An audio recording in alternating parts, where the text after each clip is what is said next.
दोस्तों कैसे हो आप सब। आपका प्यारे से यूट्यूब चैनल स्टूडेंट इंडिया पर तहे दिल से स्वागत है।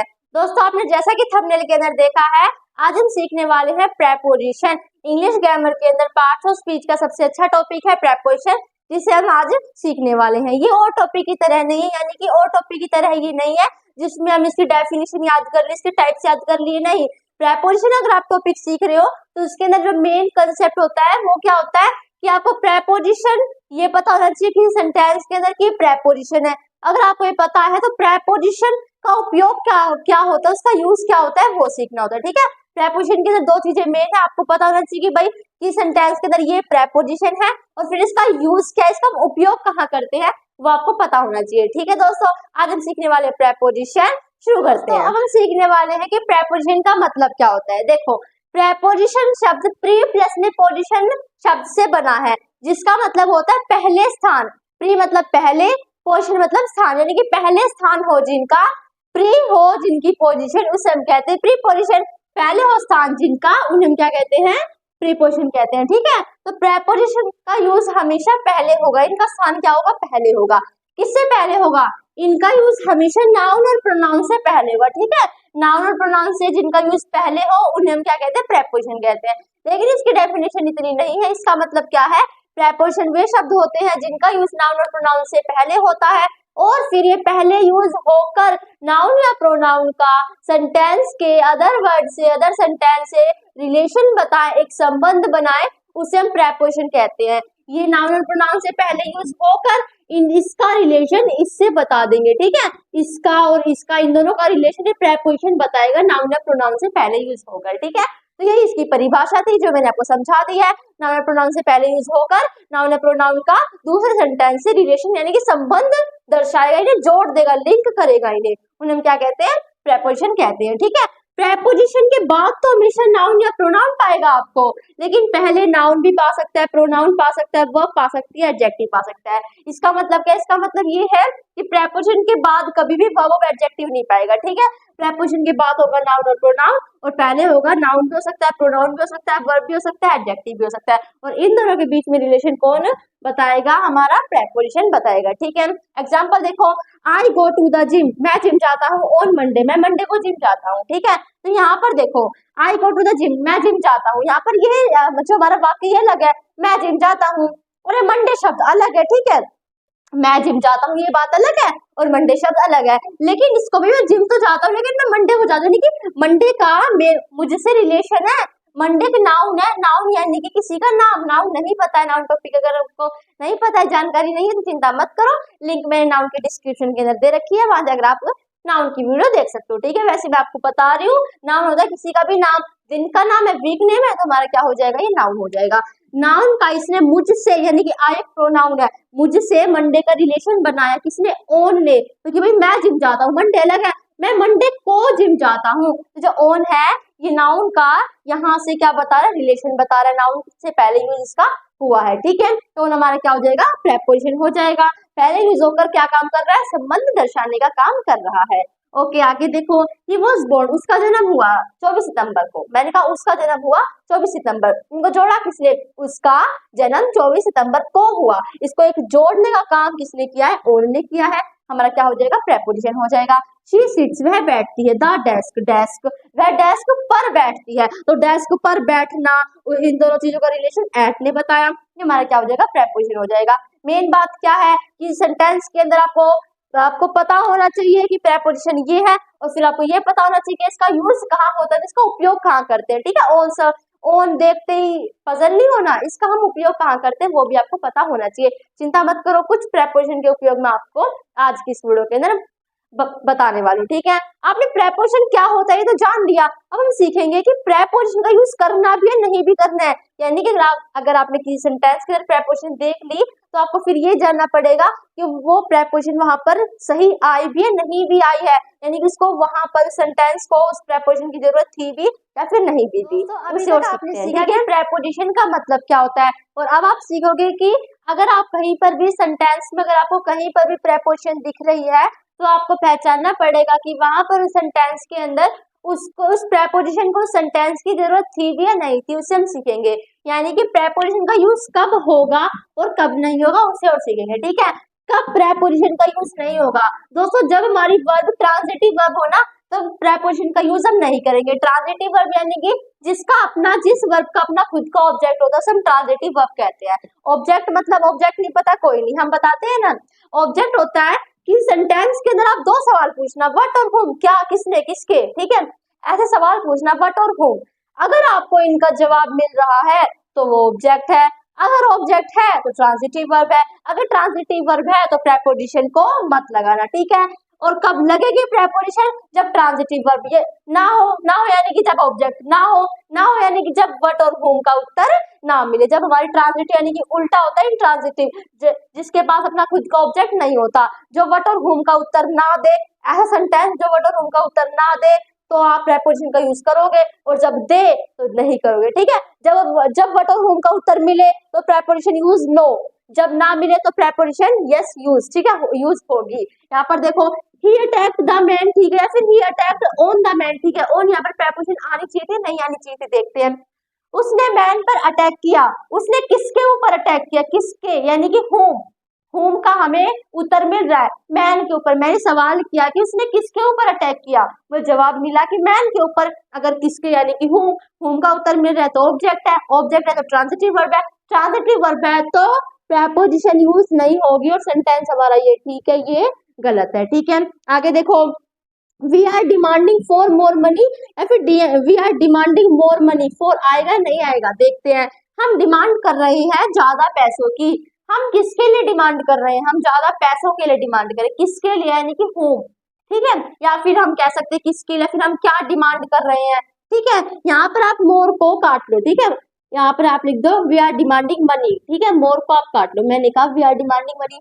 हम पैसों की डिमांड कर रहे हैं, हम क्या डिमांड कर रहे हैं, हमारी तरफ से क्या डिमांड की जा रही है, पैसों की डिमांड की जा रही है। क्या यानी कि वट का उत्तर मिला यानी कि पैसा, यानी कि वट का उत्तर मिला इस सेंटेंस के अंदर। अगर मिला तो ऑब्जेक्ट है, जिसका खुद का ऑब्जेक्ट हो तो ट्रांजिटिव वर्ब है, ट्रांजिटिव वर्ब है तो नहीं होगा इसका यूज। ये है हमारा गलत, ये है हमारा ठीक, ठीक है। They have gone to Delhi for a month, वे दिल्ली जा चुके हैं 1 महीने के लिए। वे कहाँ जा चुके हैं, कहाँ यानी कि वेयर का उत्तर ऑब्जेक्ट होता है, नहीं मैंने आपको नहीं सिखाया। व्हाट और whom का उत्तर ऑब्जेक्ट होता है, वे कहाँ जा चुके हैं, कहाँ यानी कि वेयर का उत्तर ऑब्जेक्ट नहीं होता, वेयर का उत्तर इसे मिल रहा है, मैंने कहा वे दिल्ली जा चुके हैं। आपने कहा कि वे कहाँ जा चुके हैं, मैंने कहा दिल्ली, यानी कि आपको वेयर का उत्तर मिल रहा है, वेयर का उत्तर मिल रहा है तो ऑब्जेक्ट नहीं है, ऑब्जेक्ट नहीं है तो प्रेपोजिशन यूज होगी, और हो रही है ना टू यहाँ पर यूज हो रही है तो सही है, ठीक है। कितने दिन के लिए जा रहे हैं, फॉर अ मंथ यानी कि पूरे 1 महीने के, कितने समय के लिए जा रहे हैं, तो कितने समय, कितना, हाउ मैनी, तो यहाँ पर हाउ मैनी सवाल किया जा रहा है, व्हाट और whom का तो उत्तर नहीं मिल रहा, हाउ मैनी और वेयर का उत्तर मिल रहा है, हाउ मैनी और वेयर का उत्तर तो ऑब्जेक्ट नहीं होता। अगर नो ऑब्जेक्ट तो ट्रांजिटिव वर्ब तो प्रेपोजिशन यूज, और फॉर और टू हमारी बिल्कुल सही यूज हो रही है, ठीक है। I am using the phone on the phone, मैं फोन को यूज कर रही हूँ, ठीक है। अब यहाँ पर आपको एक और मैं नया कंसेप्ट सिखा देती हूँ जो प्रेपोजिशन से रिलेटेड नहीं है, बट आपको जानकारी होनी चाहिए, ठीक है। आप सोचो, मैंने कहा कि मैं गाड़ी चला रही हूँ, आप इसकी इंग्लिश बनाओगे तो आप कहोगे भाई, आपको I am driving the car, ठीक है, मैं गाड़ी चला रही हूँ, ड्राइव, ठीक है, एक हमारी वर्ब होती है। लेकिन अगर मैं कहूंगी मैं फोन चला रही हूँ तो वैसे होंगी I am driving the phone, नहीं मैं ऐसे नहीं कहूंगी। ड्राइविंग यानी कि चलाना हमें अजीब ही लगेगा, भाई चलाना तो कोई गाड़ी कोई वाहन हो तब आता है, I am driving the car, I am driving the motorcycle, bike, ऐसे आता है। लेकिन अगर फोन, मशीन हो गई, कपड़े धोने की सिलाई मशीन हो गई, ऐसी मशीन चलाने की बात की जा रही है, तब हमें एक शब्द होता है ऑपरेटिंग, इसका यूज करते हैं, ठीक है। तो यहाँ पर मैं ड्राइविंग नहीं लिख सकती, ऑपरेटिंग भी लिख सकती हूँ, यूजिंग भी लिख सकती हूँ, यूज कर रही हूँ, उपयोग कर रही हूँ इसका, ठीक है। तो यहाँ पर मैं उपयोग कर रही हूँ फोन का, मैं किसका उपयोग कर रही हूँ, मैंने कहा कि आई am using on the phone, मैं फोन को यूज कर रही हूँ, मैं क्या यूज कर रही हूँ, आप किसका, किसने, मतलब किसका भी आप सवाल कर सकते हो। मैंने कहा कि मैं फोन को उपयोग कर रही हूँ, आपने सवाल किया कि मैं क्या उपयोग कर रही हूँ या फिर कर रहा हूँ, आपको उत्तर मिला यस फोन मिला, तो क्या यानी कि वट का उत्तर मिल रहा है तो ऑब्जेक्ट है, ऑब्जेक्ट है तो ट्रांजिटिव वर्ब है, ट्रांजिटिव वर्ब है तो प्रेपोजिशन यूज नहीं होगी, तो हमारी ओन यूज नहीं होगी। और आपने हमेशा ये सेंटेंस आपको अटपटा भी लगा हुआ कि आई am using on the phone, और होता ही अटपटा है क्योंकि ऑन का यूज होता ही नहीं है, होता क्या है I am using the phone. आशा करती हूँ समझ में आया होगा कि प्रेपोजिशन कब यूज होती है कब नहीं होती है। अभी आपने सीखा कि प्रेपोजिशन का मतलब क्या होता है, और अब आपने सीखा कि प्रेपोजिशन यूज कब होगी और कब नहीं होगी। अगर यहाँ तक समझ में अच्छे से आया है तो कर दीजिए वीडियो को लाइक और कर दीजिए चैनल को सब्सक्राइब, ठीक है, क्योंकि अब हम बढ़ते हैं यूज ऑफ प्रेपोजिशन की तरफ। दोस्तों कुछ प्रेपोजिशन हम इस वीडियो के अंदर पढ़ने वाले हैं। प्रेपोजिशन के उपयोग बहुत ज्यादा जरूरी होते हैं और प्रेपोजिशन के टॉपिक के अंदर ही मेन क्या होता है कि प्रेपोजिशन का उपयोग कहाँ होता है वो आप जान लो, ठीक है। टाइप्स आप बेशक मत पढ़ो, कोई जरूरी नहीं है, बिल्कुल भी इंपॉर्टेंट नहीं होते हैं, ठीक है। प्रेपोजिशन के उपयोग प्रेपोजिशन के टॉपिक के अंदर सबसे ज्यादा उपयोग सबसे ज्यादा यूज होते हैं, ठीक है। तो देखो इंपोर्टेंट है सम प्रेपोजिशन। फर्स्ट हमारी क्या है इन का यूज हम कब करते हैं, जब कोई भी चीज किसी चीज के अंदर हो, ठीक है। मान लो ये बॉक्स है, ठीक है, इस बॉक्स के अंदर कोई चीज है तब हम किसका यूज करते हैं, तब हम इनका यूज करते हैं। जैसे कि बॉक्स आपको दिख रहा है, फिर कुछ एग्जांपल्स आपको दिख रहे होंगे, इसके अंदर ये चीज है ना, ये जो लड़की है ये इस बॉक्स के अंदर है। इनका यूज कब करते हैं, जब किसी चीज के अंदर कोई चीज होती है, ठीक है, उसे हम इनका यूज करते हैं। जैसे कि the girl is in the box. अब यहाँ पर इन प्रेपोजिशन लगी है, मतलब क्या है कि जो गर्ल है वो कहाँ पर है, इन द बॉक्स में है। अब यहाँ पर आप बताओ, यहाँ पर इन जो प्रेपोजिशन वो सही लगी भी है फिर नहीं लगी है, यानी कि इस सेंटेंस को प्रेपोजिशन यानी कि इनकी जरूरत थी भी है नहीं थी, अभी मैंने आपको समझाया था। ट्रांजिटिव है फिर इंट्रांजिटिव है, ट्रांजिटिव है तो नहीं है जरूरत, इंट्रांजिटिव है तो है जरूरत, ठीक है। आगे देखो, we went for a swim in the lake. हम तैरने के लिए झील में गए, तो झील में गए यानी कि जब किसी चीज के अंदर जाते हैं तब हम इनका यूज करते हैं, तो वो झील में जा रहा है ना, तो हम किसका यूज करेंगे, इनका यूज करेंगे। They have a house in the country. इसमें क्या कह रखा है, उनका एक घर है कहाँ पर, देश में। अब सबके घर तो देश में होते हैं ना, उनका क्या है, एक घर है देश में, तो किसी चीज के अंदर जब घर हो तो हम किसका यूज करते हैं, इनका यूज करते हैं। ओके, अब आते हैं ऑन टू पे। ऑन टू का यूज कहाँ होता है, ऑन टू का यूज होता है जब कोई चीज मूवमेंट में होती है, यानी कि मान लो अब तो बॉक्स था, बॉक्स के अंदर कोई चीज थी, जब हमने यूज किया इनका। लेकिन जब कोई चीज बाहर हो या फिर कोई भी व्यक्ति से उठा के ला रहा हो, या फिर जैसे बिल्ली है, शेर है, वो कूद के आ रहा हो किसी चीज पर, या फिर बैठ जाए फिर उसके अंदर चला जाए, ठीक है। मान लो बॉक्स है, अगर उसके अंदर है पहले से ही है तो इनका यूज करते हैं, लेकिन कोई उठा के पेन को यहाँ पर उसके अंदर रख रहा है तो हम ऑन टू का यूज करेंगे। या फिर भाई कोई भी सरफेस है उस पर अगर मान लो ऐसी चीज रखी है, ऐसे ही भाई जबकि रखी है तो हम ऑन का यूज करते हैं। देखो आप मेरी बात आराम से सुना, ठीक है। हाँ, इस वीडियो के अंदर हम 3 प्रेपोजिशंस पढ़ने वाले, ऑन इन ऑन टू, ठीक है। ऑन का यूज हम कब करते हैं, जब कोई सरफेस पर कोई चीज टच में होती है, यानी जिसके कांटेक्ट में होती है, पहले से ही कांटेक्ट में होती है, तब हम ऑन का यूज करते हैं, ठीक है। और इनका यूज कब करते हैं, जब कोई बॉक्स हो और उसके अंदर, ठीक है, सरफेस पे हो तो ऑन, उसके अंदर हो तो इन। लेकिन ऑन टू का यूज कब करते हैं, चाहे वो अंदर हो चाहे वो ऐसे हो, लेकिन कोई चीज मूवमेंट में आ रही हो, अगर मूवमेंट में आकर यहाँ पर बैठ गई तब भी ऑन टू का यूज करेंगे। या फिर कोई अंदर की चीज है, कोई अंदर जाने की कोशिश कर रही है और ऐसे मूवमेंट में आ रही है तब भी ऑन टू का यूज करेंगे, ठीक है। तो यही इसका यूज है, जैसे कि ये बॉल है, यहाँ पर कोई भी उठा के इसे ला के एकदम से इसके अंदर डाल रहा है या फिर इसके ऊपर रख रहा है, ठीक है, तो हम किसका यूज करेंगे, ऑन टू का यूज करेंगे। यानी कि जब इनके बीच में क्या हो रहा है, मूव हो रहा है, यानी कि मूवमेंट हो रहा हो। जैसे कि the cat jumped on to the table, यहाँ पर आप देख रहे हो इमेज है, उस पर कैट ने क्या किया, जंप किया। ओके, आगे देखो, अब यहाँ पर क्या था, टेबल थी, उस पर मूवमेंट हुआ, यानी कि कैट ने जंप किया। अगर ऑलरेडी कैट बैठी होती तो सरफेस के ऊपर कॉन्टैक्ट, यानी कि सरफेस के ऊपर है, कॉन्टैक्ट में उसके, तब तुम ऑन का यूज कर लेते। ऑन का यूज अभी हम पढ़ेंगे, चिंता मत करो, तीसरा यूज हमारा ऑन का ही होगा, 2 हम पढ़ रहे हैं उसमें आप ऑन का यूज सीख लोगे, ठीक है। लेकिन अब ऑन टू लगते ही अगर इन होता तो टेबल के अंदर कैट बिल्ली है, ऑन टू लगते ही टेबल है उसके पास, मतलब उसके ऊपर अब चढ़ी है। ओके, आगे देखो, वी क्लाइम्स, हम चढ़े, on to the building's roof, यानी कि बिल्डिंग की छत पर हम चढ़े, तो हमारी मूवमेंट हो रही है, हम चढ़ रहे हैं, उसके कांटेक्ट में आ रहे हैं, ठीक है। She set the box on to the table, उसने सेट किया बॉक्स को ऑन टू द टेबल पर, यानी कि कोई लड़की है वो बॉक्स को उठा के लाई और फिर टेबल पर उसने सेट कर दिया, तो मूवमेंट हो रहा है जब किसी चीज की, तो हम ऑन टू का यूज करते हैं, ठीक है।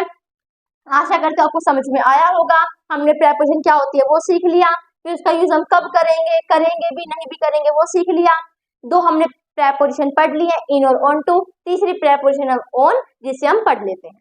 दोस्तों अब हम पढ़ने वाले हमारा तीसरा यूज, और वो क्या है, ऑन। अब हम पढ़ेंगे ऑन का उपयोग हम कहाँ करते हैं, ऑन प्रेपोजिशन का। देखो, जब भी कोई चीज किसी सरफेस के कांटेक्ट में हो तब हम ऑन का यूज करते हैं। जैसे कि ये मान लो सरफेस है, ठीक है, कोई भी धरातल है, उसके कॉन्टेक्ट में कोई भी चीज यानी कि उसके टच में है तो हम किसका यूज करते हैं, ऑन का यूज करते हैं। जैसे कि आपको एग्जांपल दिख रहा होगा, यहाँ पर ये बॉक्स है, बॉक्स के ऊपर भाई जो भी चीज है, बॉल है ये, जिससे कॉन्टेक्ट में है, उससे क्या है, उसके टच में है, तो हम किसका यूज करते हैं, ऑन का यूज करते हैं। ओके, जैसे कि डेज और डेट्स में हम किसका यूज कर लेते हैं, ऑन का यूज कर लेते हैं। जैसे कि आपको यहाँ पर दिख रहा होगा ऑन सितंबर, सितंबर हमारा क्या है, एक दिन हो गया, या फिर मान लो कोई भी तारीख मान लो आप, तो उसमें हम इसका यूज करते हैं, हम ऑन का यूज करते हैं। डेज यानी कि दिन या फिर तारीखों को दिखाने के लिए, जैसे कि आपको 24 सितंबर दिख रहा है, तारीख दिख रही है ना, तो ध्यान रखना उससे पहले किसका यूज होगा, ऑन का यूज होगा। डिवाइस या फिर किसी मशीन के लिए,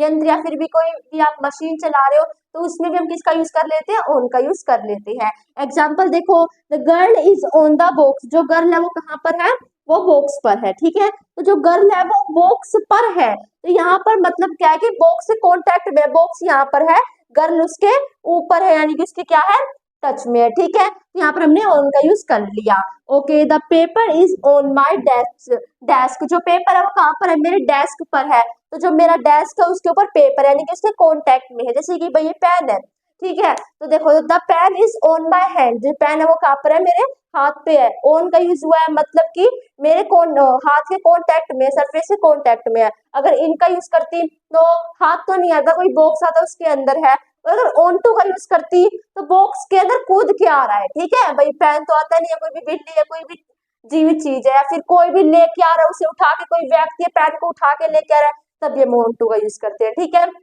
ऐसे कि मेरा हाथ है, कोई भी व्यक्ति है मेरे हाथ पे लेके आ रहा है, ऑन या फिर ऑन टू में क्या क्या डिफरेंस है। ऑन का मतलब होता है ऑन में मूवमेंट नहीं हो रहा होता, सरफेस के ऊपर वो चीज रखी होगी, उसके टच में होगी, लेकिन ऑन टू के अंदर क्या होगा, ऑन टू के अंदर कोई भी या फिर खुद आ रही होगी और फिर एकदम से टच होगी, अंदर भी हो सकता है और ऊपर भी हो सकता है, ठीक है। आगे देखो, शी विल कम, वह आएगी ऑन ट्यूसडे, ट्यूसडे को, ठीक है। तो ट्यूसडे हमारा एक दिन हो गया, दिन या फिर डेट्स बहुत इंपॉर्टेंट है, गोल्डन रूल आप इन्हें मान सकते हो, ठीक है, 5 स्टार में यहाँ पर बना देती हूँ। ये हमारा क्या है, बहुत ज्यादा जरूरी है, डेज या फिर डेट्स के लिए हम किसका यूज करते हैं, ऑन का यूज करते हैं। वी मेट हिम, हम उनसे मिले, ऑन संडे, कब मिले, संडे को, ठीक है, संडे हमारा एक दिन हो गया। ही वॉज बोर्न, उसका जन्म हुआ 26 अगस्त, 26 अगस्त को उसका जन्म हुआ। Okay, she was solving the sum on calculator, वह सम को सॉल्व कर रही है ऑन कैलकुलेटर। ये मैं आपको क्यों बता रही हूँ, क्योंकि अभी तक आपने सीखा कि ऑन का यूज हम किसी चीज के ऊपर, यानी कि कोई चीज किसी के ऊपर हो तो हम इसका यूज करते हैं। तो आप सोच रहे हो कि भाई कैलकुलेटर के ऊपर बैठ के सबको सॉल्व करिए, नहीं, हम डिवाइस या मशीन के लिए भी इसका सॉल्व कर ले, इसका यूज कर लेते हैं। ऑन कैलकुलेटर यानी कि कैलकुलेटर का यूज कर रही है वो, ठीक है। आगे देखो, he is on the phone, phone पर, यानी कि फोन को चला रहा है, फोन के ऊपर नहीं है, ठीक है। She has been on the computer, वह क्या है, कंप्यूटर पढ़ रहा है, यानी कि पढ़ रहा है नहीं, कंप्यूटर पर है, इसका मतलब है कि कंप्यूटर पर काम कर रहा है वो, ठीक है। आपको सेंस समझना पड़ेगा उसका, क्योंकि इसका मतलब ये तो हो नहीं सकता कि कंप्यूटर के ऊपर बैठा है, ठीक है। तो हमारे आज की वीडियो इतनी थी, हमने 3 प्रेपोजिशन सीख ली है, उनके उपयोग सीखे, हमने सीखा कि प्रेपोजिशन की डेफिनेशन क्या होती है, फिर हमने सीखा कि इसका हम यूज करेंगे भी किसी सेंटेंस के अंदर, प्रेपोजिशन की जरूरत है भी नहीं भी, फिर हमने वो सीखा, और अब हमने प्रेपोजिशन 3 के उपयोग सीख लिए हैं। अगर वीडियो पसंद आए तो वीडियो को लाइक करना, और आगे की भाई हम और भी प्रेपोजिशंस कितनी होती हैं उनके उपयोग पढ़ेंगे, तो उसके लिए चैनल को सब्सक्राइब करना बहुत ज्यादा जरूरी है, ताकि नोटिफिकेशन आपके पास पहुंच सके, और हर घर इस वीडियो को शेयर करना, ताकि उनके मन से प्रेपोजिशन का जो कंफ्यूजन है वो बाहर निकल जाए, ठीक है। तो वीडियो को लाइक करना, शेयर करना और सब्सक्राइब करना। Thanks for watching my video. तब तक के लिए जय हिंद, जय भारत, और आप भी अपने घर पर खुश रहो।